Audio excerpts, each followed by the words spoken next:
Hello everyone. Budget action camera कौन सा ले, ये कैसे डिसाइड करे? तो देखो, बजट एक्शन कैमरा की कॉस्टिंग मेरे हिसाब से 10,000 और ज्यादा से ज्यादा मैक्सिमम 12 से 13 हजार। उसके ऊपर बजट एक्शन कैमरा जाना नहीं चाहिए ब्रांड न्यू। तो जब कभी भी आप डिसाइड करो कि आपको कोई एक्शन कैमरा लेना है, तो एक चीज देखो बजट एक्शन कैमरा में कि उसकी वीडियो क्वालिटी कैसी है, स्पेशली 1080p पे।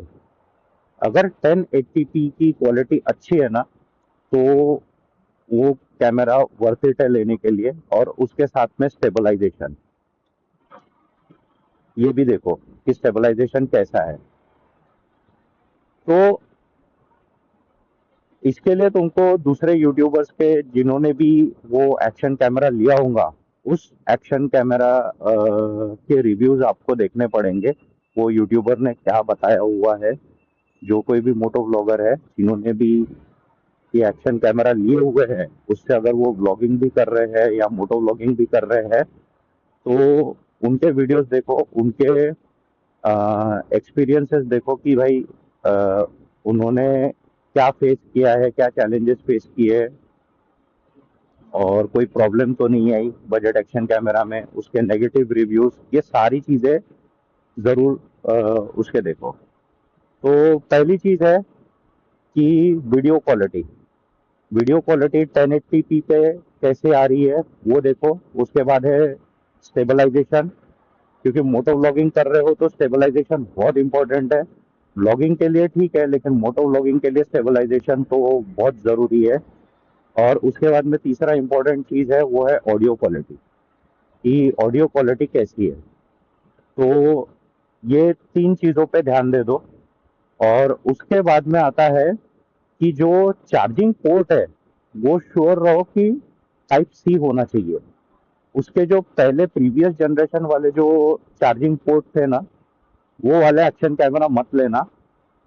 क्योंकि उस चार्जिंग पोर्ट से रिलेटेड माइक मिलना या एक्सेसरीज मिलना, वो आपको थोड़ा सा मुश्किल जाएगा। क्योंकि मार्केट में अभी मैं जितना घुमा हूँ माइक के लिए, तो काफ़ी प्रॉब्लम गई। और कई बार कुछ एक्शन कैमरा ऐसे होते हैं कि उनमें उन्हीं के कंपनी का माइक लगता है, जैसे कि एच जे कैम है। एच जे कैम में हम लोग ने बहुत सारे अलग अलग टाइप के माइक लगा के देखे थे, कोई माइक नहीं चला सिवाय एच जे कैम के खुद का माइक। और वो बहुत अच्छा चल रहा है। तो ये चीज़ आप फेस कर सकते हो, इसलिए पुराने जो पोर्ट थे, चार्जिंग पोर्ट, वो वाले मत खरीदना। जो टाइप सी पोर्ट है वही खरीदना, एटलीस्ट तुम्हें ऑप्शंस अवेलेबल मिल जाएंगे कई। तो ये एक चीज हो गई। उसके बाद में आ गया वारंटी। वारंटी तुमको उस एक्शन कैमरा के साथ मिल रही है क्या, आफ्टर सेल सपोर्ट तुमको मिल रहा है क्या, और अवेलेबिलिटी जरूर देखना एक्शन कैमरा की। क्योंकि क्या होगा कि इन केस अगर एक्शन कैमरा को कुछ होता है और तुम्हें उसको भेजना पड़ता है सर्विस सेंटर, तो उसका रिप्लेसमेंट मिलेगा कि नहीं मिलेगा, ये इस बात पे डिपेंड होगा कि वो स्टॉक में अवेलेबल है कि नहीं है। क्योंकि अगर वो स्टॉक में अवेलेबल नहीं रहा, तो मोस्ट प्रोबेबली उतना ही तुमको वक्त लगेगा उसका रिप्लेसमेंट मिलने में, जितना वक्त वो स्टॉक में आने में लगेगा। तो उसका ये जरूर देखना कि वो स्टॉक में हमेशा अवेलेबल रहता है कि नहीं रहता है। तो बस इतना ही है। अगर ये सारी चीजें, ये सारे पॉइंट चेकआउट हो जाते हैं, तो वो action camera well and good है लेने के लिए। बस 12-13 हजार के ऊपर खर्च मत करना, क्योंकि देखो यार, उसमें फिर तुम्हारे पास सेकेंड हैंड वाले या फिर इनिशियल स्टेज के अगर तुमको गोप्रो मिलते हैं, तो वो भी तुमको मिल जाएंगे। तो उसमें फिर बजट एक्शन कैमरा क्यों लेना? जो एकदम न्यू ब्रांड्स है, उनके कैमरा फिर लेने में कोई मतलब नहीं है। तो इसलिए बोल रहा हूँ कि 12-13 हजार के ऊपर जाना मत। 10 हजार मैक्स हो गया, मोटा मोटा 12 हजार 13 हजार, उसके ऊपर खर्च मत करना। अगर उसके ऊपर जाना ही है तो फिर तो तुम्हारे पास दूसरे ब्रांड्स के भी ऑप्शन ओपन अप हो जाते हैं। और सेकेंड हैंड अगर आप लोगे तो मेक श्योर करना कि ट्रस्ट वर्दी पर्सन से ही लेना, क्योंकि और जिसको जानकारी है कैमरा की उसको जरूर एक बार दिखा देना तो ही लेना, क्योंकि तुम्हें पता नहीं है कि वो कैमरा में कोई प्रॉब्लम है नहीं है, सामने वाला इंसान क्यों गोप्रो बेच रहा है या फिर कोई भी एक्शन कैमरा जो कोई भी है वो क्यों बेच रहा है उसको। तो इस चीज का पता रहना बहुत जरूरी है। तो खैर, तो यही है कि पहले है वीडियो क्वालिटी। 4K में तो तुमको चेक करनी ही है, लेकिन 1080p पे तुम्हें चेक जरूर करना कि वीडियो क्वालिटी कैसा है। उसके बाद इमेज स्टेबलाइजेशन, उसके बाद ऑडियो क्वालिटी, उसके बाद उसकी माइक की अवेलेबिलिटी, और उसके बाद में आता है वारंटी आफ्टर सेल्स सर्विस। ये चीज बस इतना अगर आपने ध्यान दे दिया और तुम सेटिस्फाइड हो कि हाँ ये सारे पॉइंट्स कवर अप हो रहे हैं उस एक्शन कैमरा में, तो फिर उसे परचेस करने में कोई हर्ज नहीं है।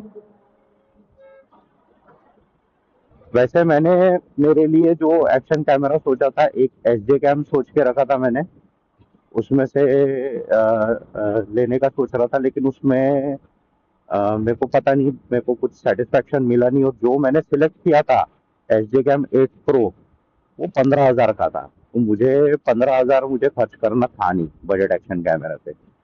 और दूसरा एक कैमरा जो मैंने सोचा था वो अकाशो ब्रेव एल ई, ये सोचा था 7LE। तो ये सोचा था, लेकिन उसका प्रॉब्लम ये था कि वो स्टॉक में ही नहीं आता है, वो आउट ऑफ स्टॉक है, कंटिन्यूअस आउट ऑफ स्टॉक है वो वाला एक्शन कैमरा। तो और उसका सर्विस का भी कोई अता पता नहीं था, मुझे मालूम नहीं था कि उसका सर्विस सेंटर कहाँ है और सर्विस कैसे मिलेंगी नहीं मिलेंगी, उसका मुझे कोई आइडिया नहीं था। तो ये मैंने सोचा था, लेकिन एक 15,000 का था अपना एस जे कैम 8 प्रो, और उसके बाद में अकाशो ब्रेव 7LE जो आउट ऑफ स्टॉक था। तो फिर फाइनली मैंने डिसाइड कर लिया था कि नहीं, गोप्रो ही लेंगे अभी, अभी ज़्यादा कुछ सोचना नहीं है। तो इसलिए फिर मैंने गोप्रो डिसाइड कर लिया, और गोप्रो में तो वीडियो क्वालिटी, स्टेबलाइजेशन और सर्विस, ये तीनों का कोई प्रॉब्लम ही नहीं है। तो मुझे उस चीज़ के बारे में ज़्यादा कुछ सोचना नहीं पड़ा था। लेकिन मैंने जितना रिसर्च किया था उसमें मैंने यही रिसर्च किया था जो बातें मैंने अभी बताई है कि वीडियो से रिलेटेड वगैरह, बस इन्हीं बातों पे मैंने रिसर्च किया था। और उसमें कुछ ही ब्रांड्स थे जो चेकआउट कर रहे थे। तो अगर तुम्हें भी लेना है तो बस इन्हीं चीज पे देखो, इन्हीं बातों पे ध्यान दो। और हाँ, नेगेटिव रिव्यूज जरूर पढ़ना, लोग नेगेटिव रिव्यूज नहीं पढ़ते हैं।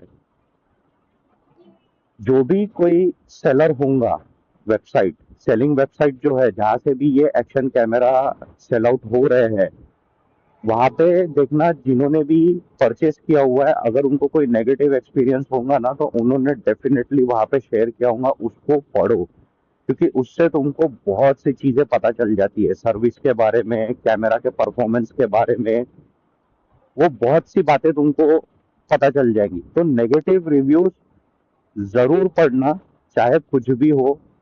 सभी सभी चीजें अगर चेकआउट हो गई, उसके बाद में नेगेटिव रिव्यूज को यानी प्रायोरिटी दो। थोड़ा सा गूगल पे सर्च करो कि किसी ने कोई रिव्यूज दिया हुआ है क्या इसके बारे में, सर्विस से रिलेटेड, स्पेयर पार्ट से रिलेटेड, एक्सेसरीज से रिलेटेड, माइक, वीडियो क्वालिटी, ये जरूर जरूर यानी ये बहुत इंपॉर्टेंट है इलेक्ट्रॉनिक गैजेट्स में। चाहे तुम एक्शन कैमरा लो या कोई भी दूसरा इलेक्ट्रॉनिक गैजेट खरीद लो, लेकिन नेगेटिव रिव्यूज जरूर पढ़ना। क्योंकि मेरे को नहीं लगता कि लोग, बहुत कम लोग हैं जो वीडियो बना के नेगेटिव रिव्यूज डालते हैं।